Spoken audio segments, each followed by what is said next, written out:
I probably should have called this talk tonight something like, "Is this for real?"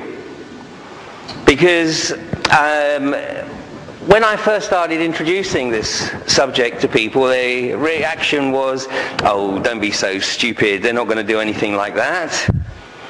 And I said, well, you know, believe it or not, that's exactly what they want you to think. And I had one of these conversations, and the next day I was doing some research and I pulled up a document from the National Health Federation. And you're going to hear about this organization during the course of my talk tonight. And the opening paragraph here, it says, "Never heard of Codex? That's exactly what they want." The pharmaceutical industry fundamentally is about 80 years old. 80 years old. And then look, on the other side, this is a book that's just been published by William Engdahl. It's called Seeds of Destruction: The Hidden Agenda of Genetic Manipulation. And I'm just going to read you a review. It's a review written by a friend of mine in Canada. Because this book is hot off the press, so I haven't read it myself. But his review, he says, "This skillfully researched book focuses on how a small socio-political American elite seeks to establish control over the very basics of human survival. The provision of our daily bread. Control the food and you control the people." Hitler's primary financial backers were the pharmaceutical industry, IG Farben, which was effectively the conglomerate of the three major German pharmaceutical companies, which is Herbst, Bayer and BASF. The CEOs of those companies were charged at Nuremberg and were convicted of war crimes. Most people think of Auschwitz as a concentration camp. What most people don't know is that Auschwitz was the largest work camp ever known. It was 5 miles by 2, so it was like 10 square miles. It was 10 square miles. That was a work camp. Farben were using these people as slave labor, but also, more importantly, more significantly, as tests, as human guinea pigs. And the CEOs were jailed after the war. But within 10 years, two of the senior players in IG Farben were back at the helm of two of the major German pharmaceutical companies, Herbst and BASF. Shouldn't be any surprise to anybody that the pharmaceutical industry is the most significant financial backer of the Bush regime. After the Second World War, this is what the map of Europe would have looked like. Well, 27 different nations represented there, all responsible for their own, effectively, internal policy, philosophy, lifestyle. But of course, since 1957 and the establishment of the Club of Rome, which was initially an economic cooperation or economic cooperative organization, but it has grown into a 27-nation superstate. And right now, a governor of a state in the US has more power, more autonomy, than a prime minister of a European nation. There is more federal law in Europe than there is in the US. And Europe as a federation has been around for exactly 51 years, and there is more federal legislation than the US, which has been around for 231. But this is only the start of things to come, because whilst Europe has been coming together as a superstate, this has been happening in other areas of the world. We have the League of African Nations, the League of Arab Nations, the Asia-Pacific Economic Community, the Southeast Asia Economic Community, and the one that's coming really fast down the track is the North American Union. This is so imminent, it's being brought about by the collapse of the dollar. The next step is going to be the merger of the American Union with the EU, making it the most powerful economic bloc, obviously, in the world. It will be totally dominant economically, and it will very quickly swallow up all the other trade communities, all under the banner of the United Nations. The symbolism of the United Nations flag is very significant. This very aggressive looking symbol underneath it. Anybody recognize that symbol? The World Bank. The World Bank. There's a very common denominator between all the countries that are classified as the axis of evil. This Bush term. And it's the countries like Cuba, North Korea, Iran, recently Russia. Anybody wondered why Russia has been demonized in the media, basically, for the last 6 months? Well, all of these countries, and Venezuela, of course, and an increasing number of Latin American countries, as Venezuela and Chavez starts to find ways to help these guys out of their debt to the World Bank. These guys, all of these countries that are part of the axis of evil, are free of debt. And Russia paid off its last installment for all the billions that it borrowed after the collapse of the Soviet bloc back in 1990.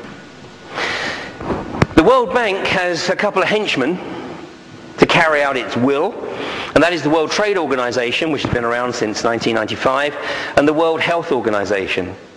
Now, these two organizations are complete misnomers, because let me assure you that the World Trade Organization has nothing really to do with world trade.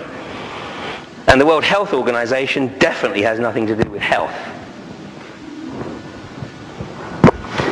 But basically, any country that is signed up to membership of the World Trade Organization is effectively under the auspices of the UN. So anything that the World Trade Organization deems to be law,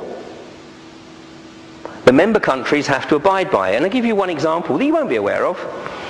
The World Trade Organization have deemed it quite legitimate for the US to export its hormone-impregnated beef. And it sees no reason why any nation, certainly any member nation, should reject the importation of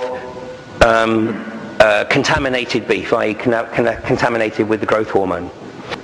The EU at the moment refuses to import the American beef.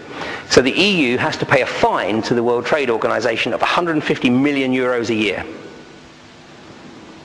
because we don't want their contaminated beef. Oh, sorry, the most powerful commissioner of the EU is the Trade Commissioner, and of course you know who that is. You know, the most honest British politician. You know who's been promised the presidency? Why do you think he has to convert to Catholicism? There's no way a Protestant can be president of the EU. The EU is a Catholic entity. It's not called the Club of Rome for nothing. So Tony, to become EU president, has to convert to Catholicism. And we may have seen the last elections where it's possible to include in your manifesto any nationalistic policy. Because under the EU constitution, it will be illegal for any political party to campaign or have within its manifesto any nationalistic ambitions. In the US alone, there are over 106,000 deaths every year, and catch this next bit, from properly prescribed medicines, taken exactly as directed. From properly prescribed medicines. I mean, I tell you, this has opened up a whole new avenue of research for me.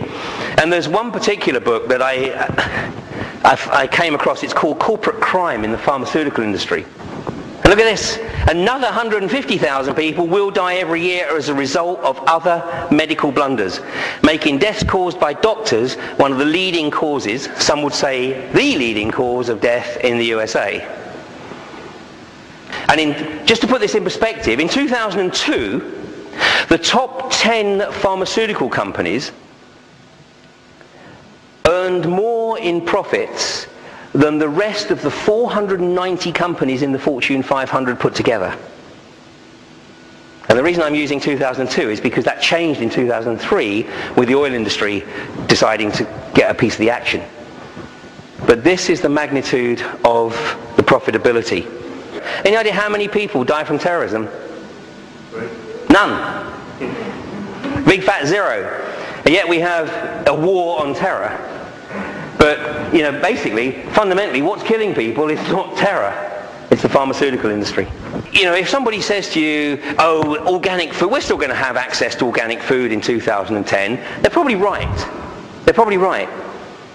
But if somebody says, oh, we're still going to have organic food in 2020, Right now I would say they're probably wrong. Because this is the process of gradualism, and what the Codex committees do, because they're under phenomenal pressure from the pharmaceutical companies and the likes of Monsanto, they do it through gradualism. So it's little by little, push a little. And the way the pharmaceutical companies work and the way the food companies work is what they're trying to do with the Codex committees is make the testing process so outrageous and outrageously expensive that the only people that can afford to get things on the approved lists will be the Monsantos and the pharmaceutical companies. Nobody else will be able to afford to go through the rigorous tests that you have to go through to get a product onto the approved list. Because the EU issues two things, directives and regulation. And if they issue a regulation, basically that is law. If they issue a directive, what they're saying is, look, okay, it doesn't have to be law right now. We're going to let you go through the charade of making it look like you're making the decision. But you have to actually implement the legislation. All the privatization that's going on, it's not this government making the decision to privatize the industries. It's like the German government's not making the decision to privatize the Dutch railway system, or the French making the decision. It's EU directive that's coming down the chain. So Codex Alimentarius, I mean, this is basically the equation. Unlabeled GM processed foods, which of course means low nutrients, low minerals, low vitamin values. All vitamin and mineral supplements to be of low dosage, i.e. ineffectual. And herbs and other natural health remedies to be classified as drugs. Strictly prohibit information about diseases being treatable by nutrients.